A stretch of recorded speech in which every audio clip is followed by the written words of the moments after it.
चलो देखिए, act of settlement, ठीक है, सेटलमेंट एक्ट जो था 1781 में आया है। और इसमें देखिए सिर्फ दो चीज़ें थी, बदलाव थे मुख्य रूप से, कि कलकत्ता की सरकार जो आप देखे थे उसमें क्या था, बंगाल, बिहार और उड़ीसा तीनों के लिए विधि बनाने का अधिकार मिल गया था। किसको मिल गया था? कलकत्ता की सरकार को। इसके बाद जो नेक्स्ट था इसमें गवर्नर जनरल इन काउंसिल जो था, यानी कि जो गवर्नर जनरल था जब भी इस एक्ट के पहले अगर वो कोई नियम पारित करता था तो सर्वोच्च न्यायालय के पास उसको क्या कहते हैं, वो मतलब ओके करने के लिए जाना पड़ता था। लेकिन इस एक्ट के बाद अब क्या था, सर्वोच्च न्यायालय की अधिकारता से मुक्त कर दिया गया। मतलब कि अब गवर्नर जनरल का जो परिषद है वो नियम बना के अपने से अप्रूव कर देगा, उसको किसी की जरूरत नहीं है। ठीक है, यानी नियम क्या था, उच्चतम न्यायालय से पंजीकृत कराने की आवश्यकता नहीं है। ठीक है, अब चलिए देखिए पिट्स इंडिया एक्ट। ये एक्ट जो है सबसे ज़्यादा महत्वपूर्ण एक्ट है अभी तक, यानी कि जब तक कंपनी का शासन रहा है तब तक पिट्स इंडिया एक्ट जो है सबसे महत्वपूर्ण, ये क्या कहते हैं, एक्ट है। इसमें क्या था कि कंपनी द्वारा अधिगृहित भारतीय राज्य क्षेत्रों पर ब्रिटिश ताज के स्वामित्व के दावे का पहला वैधानिक दस्तावेज था। मतलब कि ये था कि जो ब्रिटिशर्स यानी कि जो कंपनी ने भारतीय राज्य क्षेत्रों को कैप्चर किया था, उसमें क्या हुआ था कि अब इस एक्ट के माध्यम से, यानी 1784 पिट्स इंडिया एक्ट के माध्यम से सरकार का, यानी कि सरकार जो ब्रिटिश गवर्नमेंट थी उसका स्वामित्व स्थापित धीरे धीरे होने लगा था। अब इसको स्थापित करने के बाद क्या किया गया था, क्या बदलाव किए गए? बदलाव ये किया गया, देखिए कंपनी के दो अधिकार क्षेत्र हो गए थे। पहला था व्यापारिक, दूसरा था राजनीतिक। ठीक है, तो व्यापारिक यानी कि कंपनी देखिए व्यापार करने के लिए है, लेकिन कंपनी क्या करे, अपना शासन चला रही थी। तो व्यापारिक उद्देश्य के लिए कंपनी ने क्या किया कि कंपनी के जो निदेशक थे, इसके पहले वाले में जब आप देखे थे वीडियो में कि रेगुलेटिंग एक्ट में 24 सदस्यीय परिषद बनाया गया था, उसके हाथ में ही रहने दिया गया। लेकिन जो राजनीतिक क्रियाकलाप थे, यानी कि जो शासन तंत्र है, शासन तंत्र क्या किया गया, इंग्लैंड के एक 6 सदस्यीय नियंत्रक मंडल की स्थापना की गई और उसके हाथ में दे दिया गया। तो आप एक चीज याद रखिएगा, ये जो नियंत्रक मंडल है, क्या है, नियंत्रक मंडल है, ये क्या है, बोर्ड ऑफ कंट्रोल भी इसे कहते हैं, बोर्ड ऑफ कंट्रोल। ठीक है, बोर्ड ऑफ कंट्रोल। ये बोर्ड ऑफ कंट्रोल जो है इस एक्ट में सबसे ज़्यादा महत्वपूर्ण है, क्योंकि ये बोर्ड ऑफ कंट्रोल जो है 1857 तक इसी के द्वारा इसका शासन किया गया, मतलब कंपनी के राजनीतिक अधिकारों को देखा गया है। 1757 में जब क्या कहते हैं, 1857 में जब क्रांति हुई, उसके बाद जाके इसको समाप्त किया गया। तब तक शासन का जो बागडोर था नियंत्रक मंडल यानी बोर्ड ऑफ कंट्रोल के हाथों में था। ठीक है,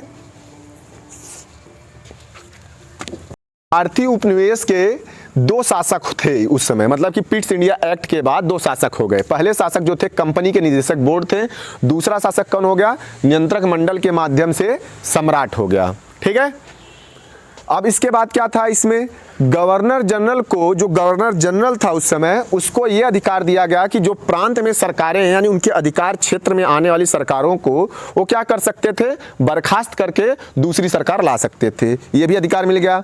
अब इसके बाद क्या था, इस एक्ट के माध्यम से कंपनी के जो अंग्रेज अधिकारी थे उनके द्वारा किया गया अवैध कार्य, जो कि मतलब जैसे होता है ना, आज के समय में लोग घूस लेते हैं, झूठ मतलब कि बेईमानी करते हैं, किसी का पैसा लेकर के किसी काम करते हैं, तो इन कार्यों के, अवैध कार्यों पर मुकदमा चलाने के लिए इंग्लैंड में एक कोर्ट की स्थापना की गई थी। ठीक है, अब इसके बाद लास्ट जो था, इसमें कंपनी के कर्मचारियों को उपहार लेने पर प्रतिबंध। जैसे कि उपहार क्या है कि जैसे मान लीजिए आप कोई अधिकारी हैं, ठीक है, अब आपका कोई भी बिजनेसमैन आपको उपहार देगा और अपना काम करा लेगा, तो इसके लिए क्या कहते हैं, कंपनी के कर्मचारियों को उपहार लेने पर प्रतिबंध लगा दिया गया था। ठीक है, चलिए अब अगला एक्ट देखिए, अगला 1786 का अधिनियम।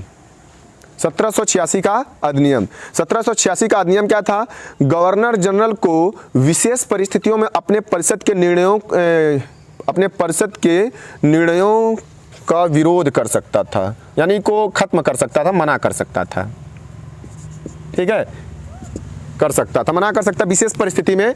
जैसे देखिए क्या था उस समय, लॉर्ड कॉर्नवालिस जो था, कंपनी चाहती थी कि वो क्या करे, गवर्नर जनरल बन के भारत आए। तो लॉर्ड कॉर्नवालिस ने अपना मतलब कि अपनी तरफ से बात रखी कि उसको पहली चीज कि जो भी परिषद है, परिषद के निर्णयों को मना करने को उसको शक्ति दी जाए, पहली चीज, ठीक है, जो कि विशेष परिस्थिति में वो अपना खुद का ऐसे खुद डिसीजन ले ले। जैसे होता है ना, राष्ट्रपति खुद डिसीजन ले लेता है कि किसको सजा से माफी करनी है, ठीक है, वो किसी से नहीं पूछ सकता, ठीक है। वैसे ही जैसे मान लिया तानाशाह की स्थिति, राजा जो है अपना शासन स्वयं करेगा, मंत्रियों से कुछ लेना देना नहीं है, वैसी स्थिति थी इसकी। क्या कहते हैं, यानी इस एक्ट के माध्यम से ये बनाया गया कि कॉर्नवालिस जो है उसको अपने परिषद के निर्णयों को मना करने का अधिकार दिया जाए। सेकेंड, गवर्नर जनरल और प्रधान सेनापति की दोनों की शक्तियां जो है कॉर्नवालिस को, लॉर्ड कॉर्नवालिस को दे दी गई इस एक्ट के माध्यम से। और ये दोनों अधिकार पाने वाला पहला जो गवर्नर जनरल था वो कौन था, लॉर्ड कॉर्नवालिस था, ठीक है। यानी प्रधान सेनापति की शक्ति और गवर्नर जनरल शक्ति, दोनों की शक्ति किसने पाया था, लॉर्ड कॉर्नवालिस ने, ठीक है। देखिए 1793 का चार्टर एक्ट, 1793 का चार्टर एक्ट बहुत ज़्यादा इंपॉर्टेंट नहीं है, इसमें बस दो चीज़ की गई है कि राजस्व जो है, नियंत्रक मंडल का जो राजस्व था, क्या कहते हैं, वेतन जो था वो भारतीय राजस्व से दिया जाने लगा। यानी भारतीय राजस्व से, यानी भारत का जैसे जो राजस्व था, यानी भारत कंपनी जो लेती थी पैसा भारत के विकास के लिए, उसमें से दिया जाना शुरू किया गया नियंत्रण मंडल के सदस्यों को। और दूसरी व्यवस्था ये की गई कि सभी कानूनों और विनियमों की व्याख्या का अधिकार न्यायालय को दे दिया गया। यानी अगर कोई संसद में कोई भी कानून पारित होता या क्या कहते हैं इसकी वायसराय की कार्यकारिणी जो है कोई भी नियम पारित करती थी तो वो न्यायालय के पास जाता था और न्यायालय उसकी व्याख्या करता था कि ये सही है कि गलत है। अगर गलत है तो हटा देगा, सही है तो रहेगा, ठीक है। और इसके बाद देखिए 1813 का राजलेख, ये बहुत ही इंपॉर्टेंट है। 1813 का राजलेख जो है, देखिए 1813 के राजलेख में 3-4 प्रश्न ऐसे हैं जो कि हमेशा पूछे ही जाते हैं और बहुत इंपॉर्टेंट है, ज़्यादा नहीं है। देखिए पहली चीज़ इसमें क्या किया गया, ईसाई मिशनरियों को आदेश दे दिया गया, यानी परमिशन दे दिया गया कि आप अपने धर्म का प्रचार जो है भारत में कर सकते हैं, ठीक है। मतलब कि आइए अपना, मतलब कि इसलिए दिया गया कि यहाँ पर ये भारत को ईसाई राष्ट्र बनाने के लिए, यानी हिंदू धर्म या मुस्लिम धर्म को खत्म करके ईसाई, सबको ईसाई बनाने के लिए ईसाई मिशनरियों को प्रचार करने की आज्ञा दे दी गई। सेकेंड चीज़ था जो कि सबसे, मतलब ये इसमें सबसे ज़्यादा पूछा जाने वाला क्वेश्चन ये है कि कंपनी के व्यापारिक एकाधिकार को समाप्त कर दिया गया। यानी अभी तक क्या था, भारत में सिर्फ कंपनी ही व्यापार कर सकती थी अंग्रेजों की तरफ से, लेकिन यहाँ पर किया क्या गया कि इसके एकाधिकार को खत्म कर दिया गया, मतलब पूर्व के देशों के साथ। अब क्या था, बस दो चीज के लिए छोड़ा गया कि एक चीन के साथ व्यापार कर सकता था, ठीक है। एक चीन देश है, देखिए कभी कभी ऑप्शन में चीनी आ जाता है, चीनी नहीं होगा वो गलत होगा, ये चीन है। और उसके बाद दूसरा चाय, दो जगहों पर क्या कहते हैं व्यापार का अधिकार जो था, चाय का व्यापार भारत चीन में हर जगह, और चीन में सभी चीज़ों के व्यापार का एकाधिकार जो है सिर्फ कंपनी के पास रह गया। अब बाकी भारत में वो क्या कहते हैं अन्य कंपनियां आकर के अपनी कंपनी लगा करके व्यापार कर सकती थी, ठीक है। तो यानी कंपनी के व्यापारिक एकाधिकार को क्या किया गया, समाप्त कर दिया गया, ठीक है। और इसके बाद एक चीज़ किया गया कि अभी तक में पहली बार ऐसा हुआ था कि भारतीय शिक्षा पर 1 लाख रुपए खर्च किया गया सालीना का। यानी पूरे भारतवर्ष में जितने भी कहीं शिक्षण संस्थान थे उसमें क्या था, 1 लाख रुपया देने की व्यवस्था की गई। अब 1 लाख देने से अंग्रेजों का सिद्धांत ये था कि ये, जैसे आप लोग सुने होंगे कभी ट्रिकल डाउन थ्योरी, ठीक है। ट्रिकल डाउन थ्योरी का मतलब है कि समाज की जब से सबसे सर्वोच्च वर्ग है उसको शिक्षित कर दीजिए और वहाँ से छन छन के नीचे तक शिक्षा जाएगी। मतलब जैसे उच्च वर्ग शिक्षित हुआ वो क्या करेगा, निम्न वर्ग को शिक्षित करेगा और वो अपने से निम्न वर्ग को शिक्षित करेगा, इसको कहते हैं ट्रिकल डाउन थ्योरी, ठीक है। तो इसके लिए क्या किया, शिक्षा, भारतीय शिक्षा के लिए 1 लाख रुपए खर्च करने का परमिशन दिया गया। और इसके बाद लास्ट है, जैसे उतना इंपॉर्टेंट नहीं है फिर भी जान जाइए, यानी कि इसमें देखिए 2 चीज़ें ज़्यादा, 3 चीज़ें इंपॉर्टेंट थी।